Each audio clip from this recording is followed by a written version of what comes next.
Bonjour, on se retrouve aujourd'hui pour un nouveau tuto. Avant de démarrer, on va faire un petit peu de vlog, dans le sens où je vais vous expliquer ce tuto. Sachant que habituellement sur cette chaîne, je fais des tutos avec une certaine progression.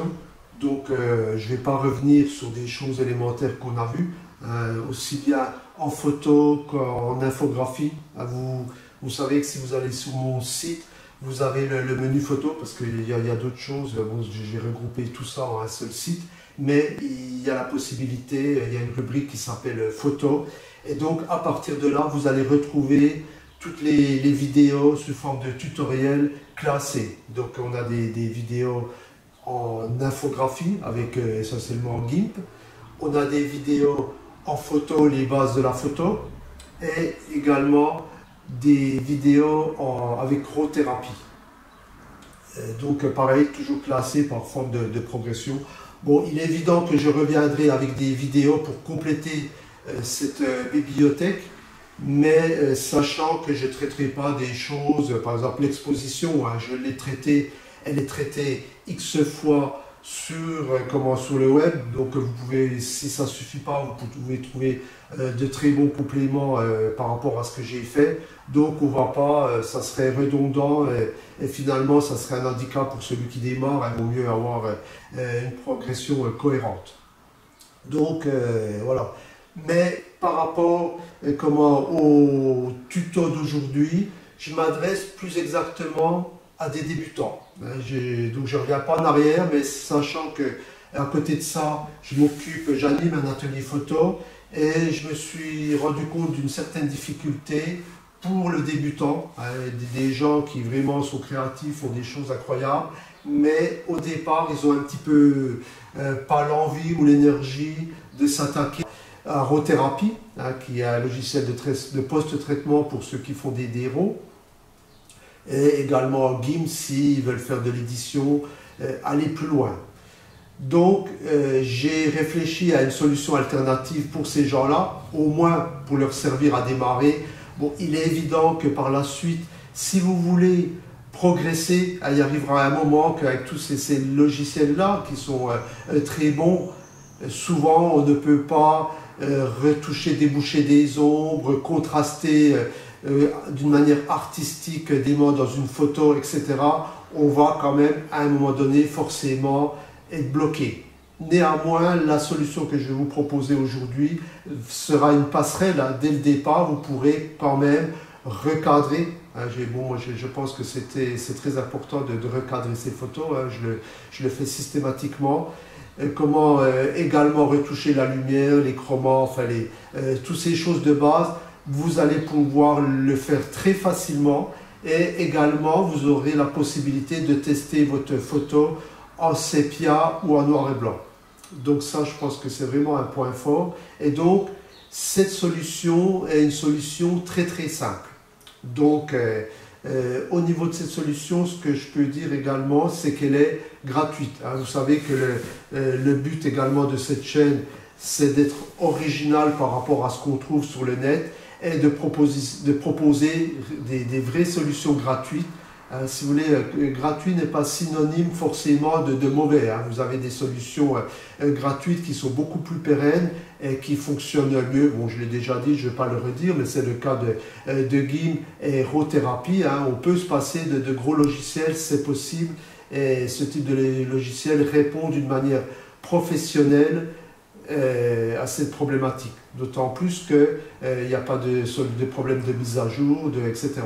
Donc là, une solution qui n'est pas open source, parce qu'à vrai dire, j'ai rien trouvé en open source, mais qui est un freeware. Donc un freeware, bon, le freeware, ça marche un peu de la manière suivante. Les gens vous proposent une solution relativement complète, où vous pouvez faire beaucoup de choses, et ils proposent également à côté de ça des solutions payantes, quand même, parce qu'à un moment donné, il faut payer, parce que là, vous avez une équipe qui gagne sa vie par rapport à ça, que dans l'open source, c'est plus compliqué, c'est un petit peu différent. Bon, on ne va pas s'étaler sur le sujet. Donc, mais la solution freeware, gratuite, va vous apporter tout ce que vous avez besoin pour pouvoir travailler d'une manière voilà, quasi semi-professionnelle. En tout cas, ça va servir de passerelle avant d'utiliser Rhothérapie.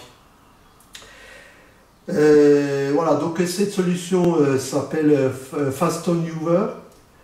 Toujours pareil, vous trouverez le lien de téléchargement sur mon site, ainsi que le lien de cette petite vidéo. Donc, aujourd'hui, on va parler de FastonViewer et je m'adresse, il faut penser également aux débutants en photo, donc je m'adresse à ces gens-là. Par contre, pour les autres, j'ai un tuto qui doit être très intéressant sur GIMP, une méthode professionnelle pour retoucher vos photos. Donc ça sera mon prochain tuto. Bon, je ne peux pas vous donner de délai parce que bon, j'ai beaucoup de choses à faire. Ce n'est pas toujours simple. Hein. Les tutos, c'est super sympa à réaliser, mais ça prend du temps. Donc, mais c'est pour, en tout cas, c'est pour bientôt. Voilà, donc c'est parti pour FastonViewer.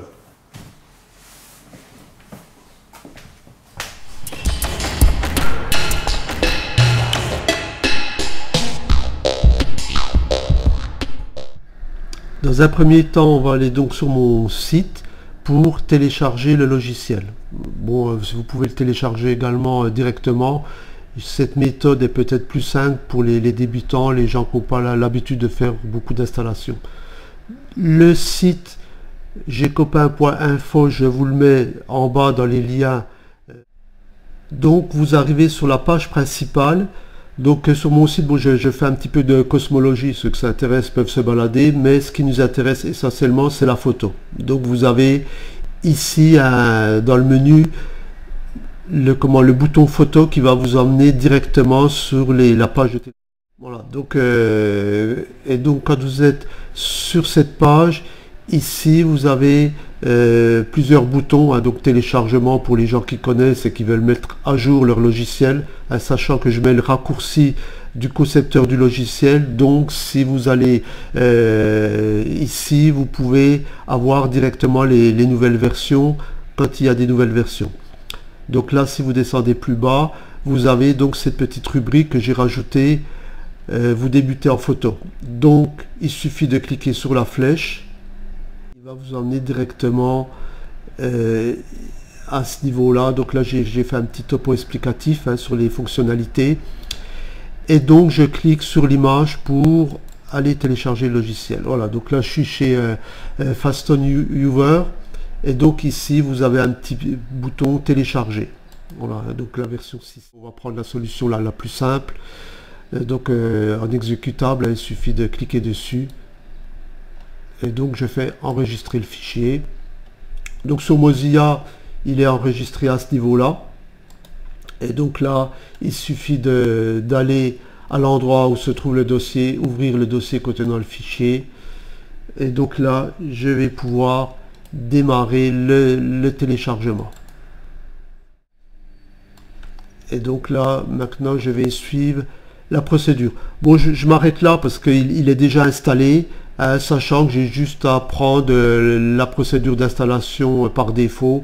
Il vous ajoute pas de malware killer ou rockiller, enfin je sais pas quoi, donc il n'y a pas de souci hein. Donc on fait suivant jusqu'à la dernière fenêtre. Voilà, donc voilà pour ce qui concerne l'installation. Bon, à présent je vais aller dans mon dossier image pour pouvoir tester le logiciel.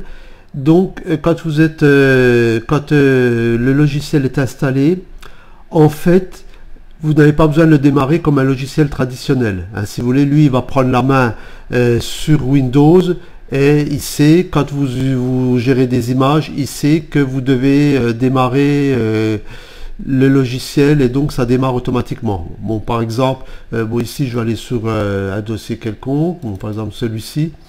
Ça, c'est un dossier de photos que j'ai fait d'une ligne TGV, enfin un petit dossier. C'est pour ça, ça va être pratique.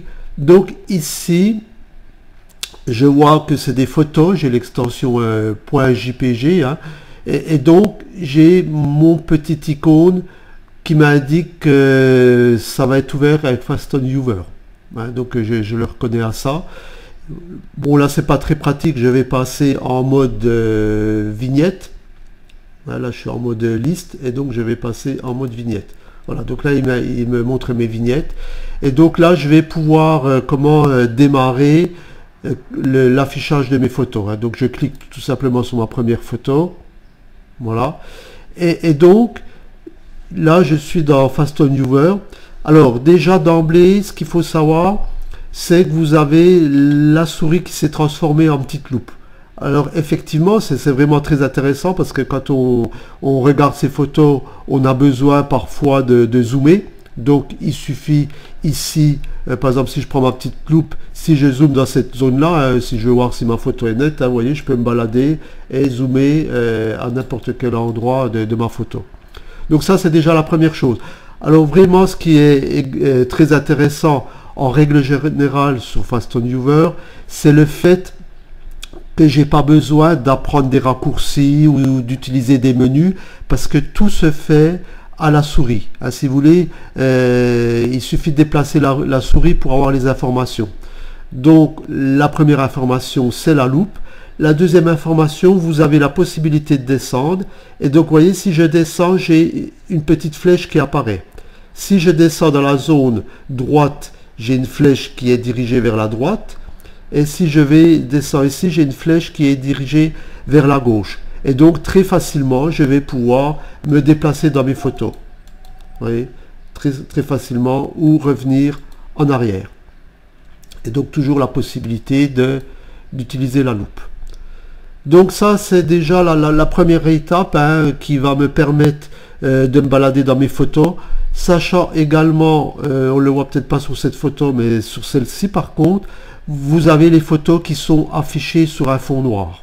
Donc ça également, c'est intéressant, parce que, bon, par exemple, là, la visionneuse de Windows affiche sur un fond blanc, et en photo, c'est vraiment pas le pied, ça fatigue les yeux, on peut pas se concentrer vraiment sur la photo, enfin vraiment, le noir apporte un plus.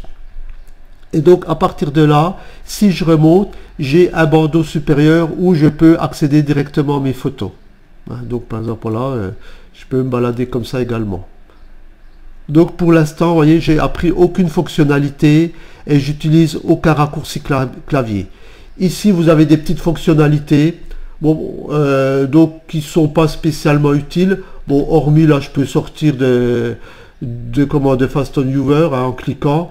Mais la seule petite utilité quand même, c'est peut-être les paramètres.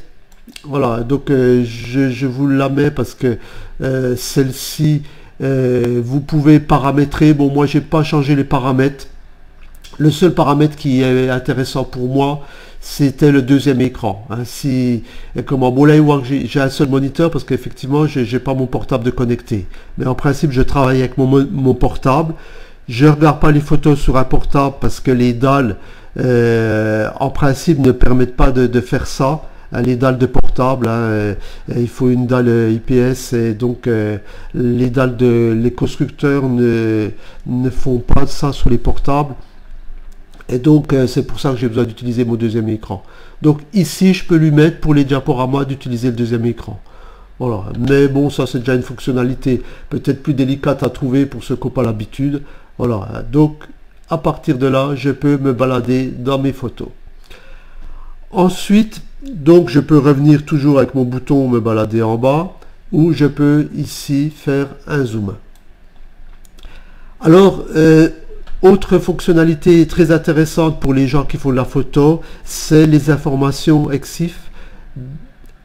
J'ai accès à ce type d'informations si je vais directement ici. Vous voyez, ma souris, je l'emmène sur la droite. En fin de compte, j'utilise les quatre parties de mon écran. Et donc, si je vais sur la droite, j'ai les informations concernant ma photo. Donc là, je vois que ça a été pris avec un Alpha 7 de Sony. Que ça a été, le logiciel a été revu avec GIMP. Et donc, elle a été prise au 1/320e de seconde, que j'étais en programme manuel, etc. Avec une focale de 16, avec une focale de f4, il ouvre au maxi à f7, etc. en ISO 800. Donc ici j'ai toutes mes informations, hein, donc voilà, si je change de photo, j'ai également toujours mes informations qui apparaissent ici. Voilà, donc très simplement, je peux me balader comme dans mon logiciel. Alors après, on va avoir une partie qui est plus élaborée, hein, parce que là on a vu la partie qui permet vraiment de visualiser, de me déplacer dans mes photos. Et donc là, on va aborder une partie où je vais pouvoir retoucher retoucher les informations classiques en photo. Si les gens ne veulent pas utiliser Aerothérapie, qui est un logiciel professionnel gratuit et qui permet d'aller beaucoup plus loin, ça peut être au moins la manière de retoucher quand même un minimum vos photos. C'est quand même important. Une photo mal cadrée ou comment avec un plan de travers, si je suis pas bon, j'ai une ligne d'horizon où je respecte un petit peu la règle des 3/4, mais je veux dire ma ligne d'horizon ici est relativement droite. Si j'ai une ligne d'horizon qui est complètement inclinée, c'est quand même pas très beau, et ça c'est bien de pouvoir le retoucher. Et également le recadrage, quand je fais du recadrage, je peux redynamiser ma photo. Enfin vraiment, j'ai une approche qui est différente. Donc bien entendu la lumière, les chromas, etc. Donc je vais pouvoir faire ici, il suffit d'aller à gauche et j'ai un menu qui va me permettre de faire tout ça.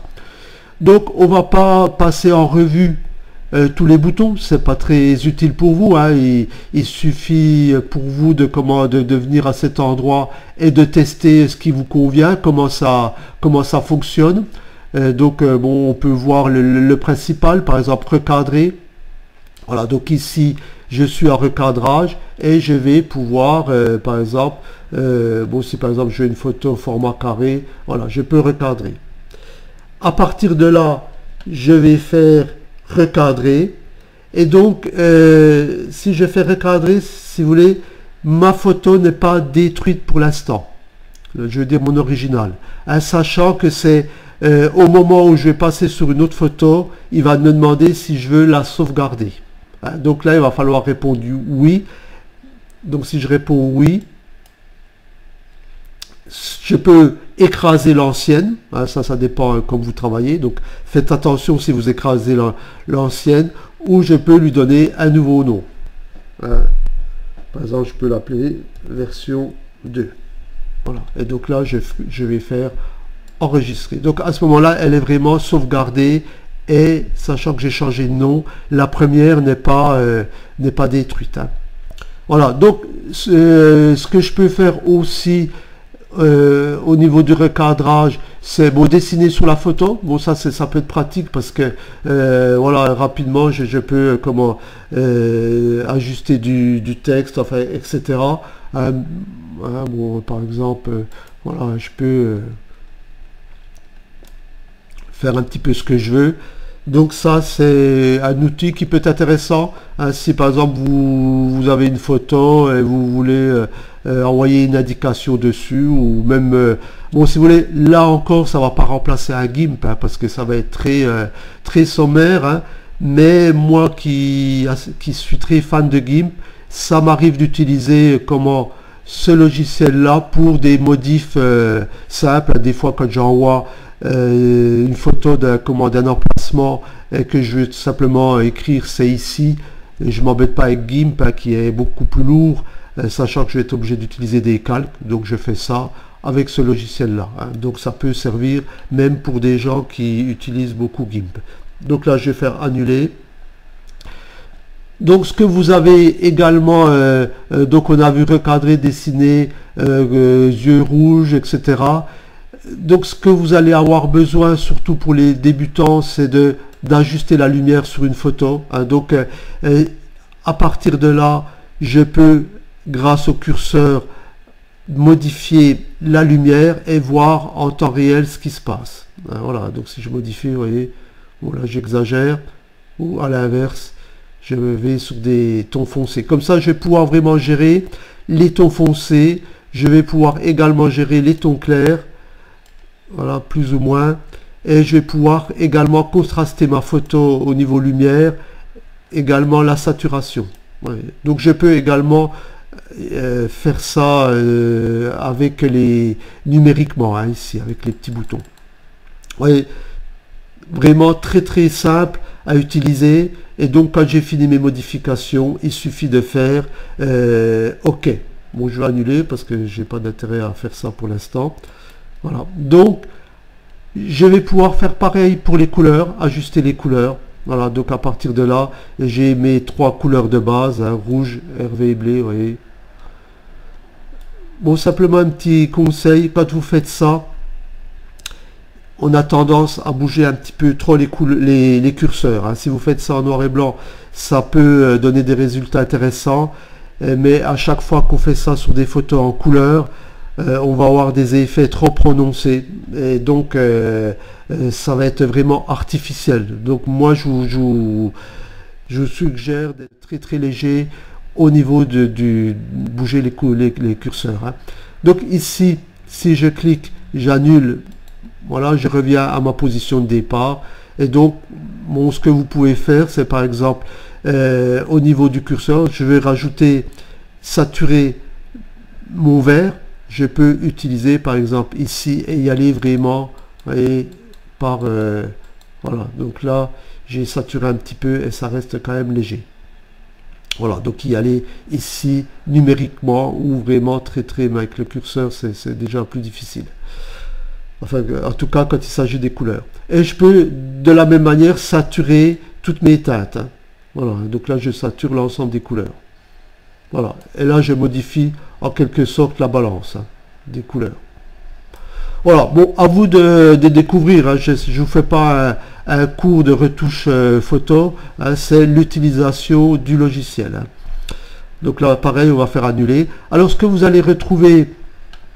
Donc on peut le faire aussi avec les courbes, hein, donc ça c'est très intéressant. Je peux afficher mon histogramme également à partir d'ici, hein, donc là je suis dans mon histogramme et donc je peux directement depuis mon histogramme, vous voyez, faire des modifications, des modifications par cage également, vous voyez, donc voilà.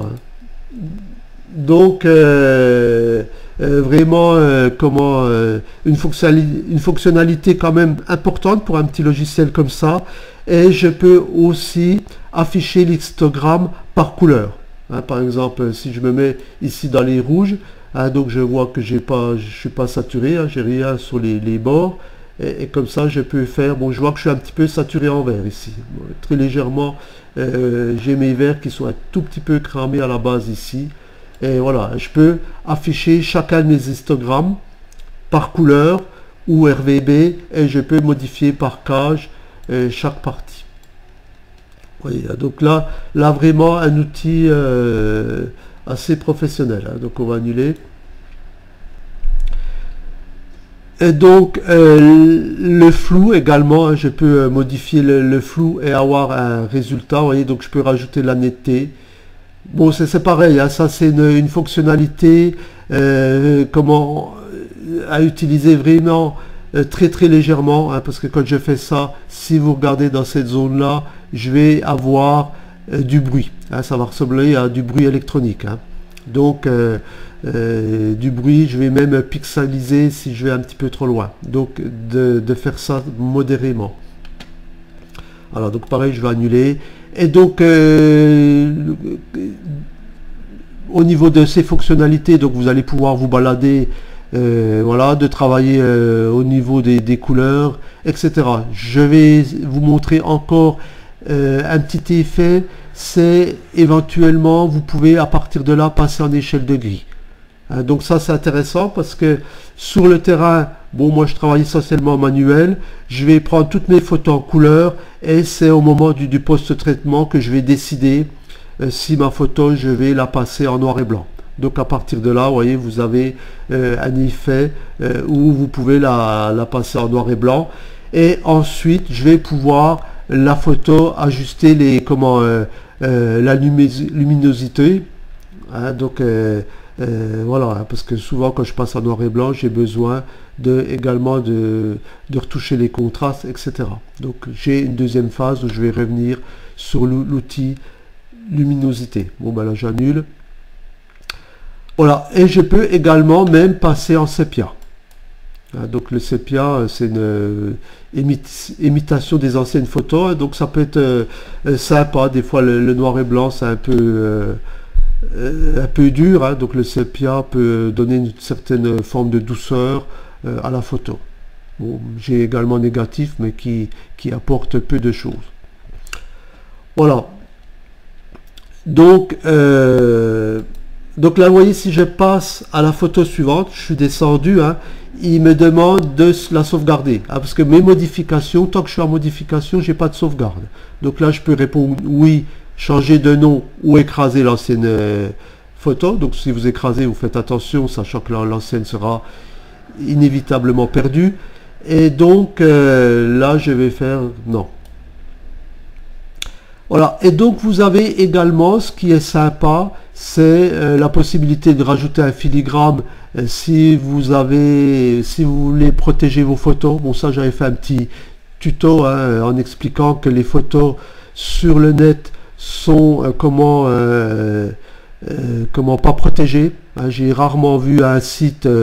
Bon, il existe une protection qui fonctionne bien, j'en parle dans mon tuto, moi je l'utilise, je sais qu'elle fonctionne bien, mais là j'ai encore vu un site spécial photographe.com je crois, où il n'y a pas du tout de protection. Hein, vous pouvez faire, le gars qui connaît un petit peu peut télécharger en plus les originaux, hein, donc ce qui est relativement grave. Donc si vous voulez pas que ça vous arrive, vous pouvez rajouter un filigrane, c'est une méthode de protection. Vous pouvez rajouter du relief, vous pouvez modifier votre photo, des petits effets sympas. Par exemple, si je passe en croquis, hein, voilà, donc là je peux, voilà, je vais balader mon curseur et je vais pouvoir, voilà, faire un petit croquis, hein, de ma photo. Voilà, donc là je cherche le point de douceur en quelque sorte, et donc quand j'ai fini, je fais OK. Donc là il traite mon image. Et voilà ce que ça donne. Ah, donc un effet qui peut être sympa pour les gens qui montent de la photo. Donc vous pouvez vous amuser, ou pour faire une carte d'anniversaire ou je sais pas quoi. Donc voilà, donc vous avez croquis, vous avez lentille aussi qui est pas mal, hein, où je peux avoir des effets lentilles, hein, aperçus en plein écran.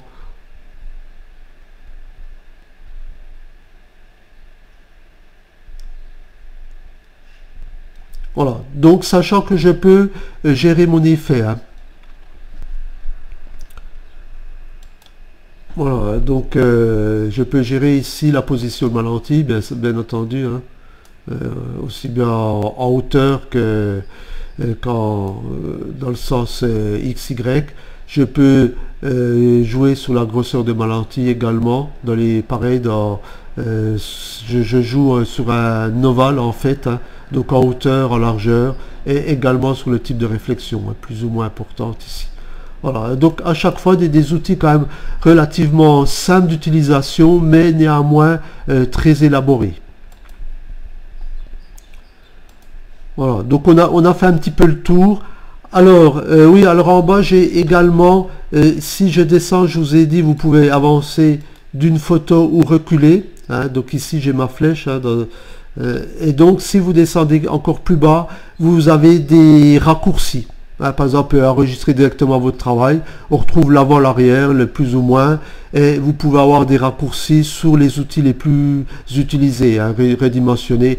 Bon, éventuellement, on n'est pas obligé d'utiliser cette barre de menu, sachant qu'on les retrouve tous ici. Voilà, donc j'ai terminé pour la démonstration de ce logiciel. Si quand même, la cerise sur le gâteau, c'est qu'il est capable de se balader dans des fichiers RAW. Bon, la fonctionnalité n'est peut-être pas spécialement importante, enfin je veux dire spécialement intéressante pour tout le monde, hein, sachant que quand vous êtes dans un fichier RAW, ce sont les données brutes de capteur, et lui il va vous montrer une photo finalisée, hein, donc la finalisation correspondra pas forcément à ce que vous voulez, hein. Quand on fait du RAW, c'est justement pour pouvoir jouer sur les valeurs capteurs, hein. Donc à ce niveau là, ça sera peut-être pas spécialement intéressant, sauf si vous voulez vraiment faire du RAW et que vous voulez pas modifier les données capteur, mais simplement de modifier les données luminance, réduction de bruit, etc. Donc effectivement, vous pouvez l'utiliser.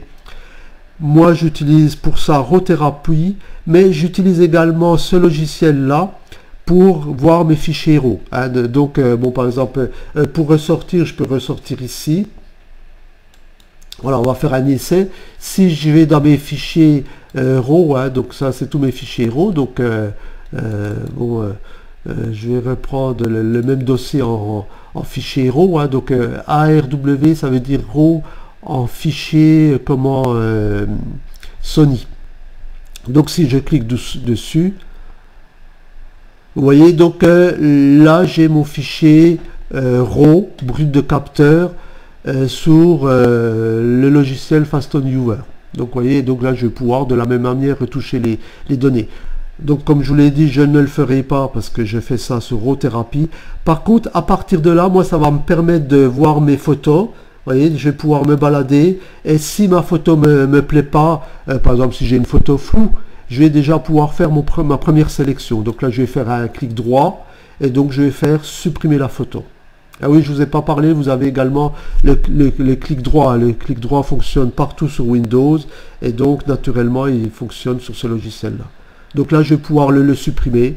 Donc ce qui va être pour moi vraiment très intéressant parce que je vais pouvoir faire mon premier tri de mes photos RAW avant développement. Voilà. Donc, vraiment un logiciel qui peut sauver la vie à des débutants et qui peut rendre service à des gens qui travaillent même en fichier RAW. Bon, le seul petit peut-être inconvénient la seule chose que je trouve un peu négative, c'est que le logiciel a recréé son propre environnement navigateur, qu'il aurait pu reprendre celui de Windows. Je trouve que c'est ça complique un petit peu inutilement, mais bon, ça c'est un avis qui sera pas forcément partagé, donc voilà, je donne mon avis sans plus. Donc j'ai terminé l'explication de ce logiciel. Donc si vous avez des choses à dire, j'attends vos commentaires, ou des astuces sur FastonViewer, j'attends vos commentaires. Voilà, donc à la prochaine.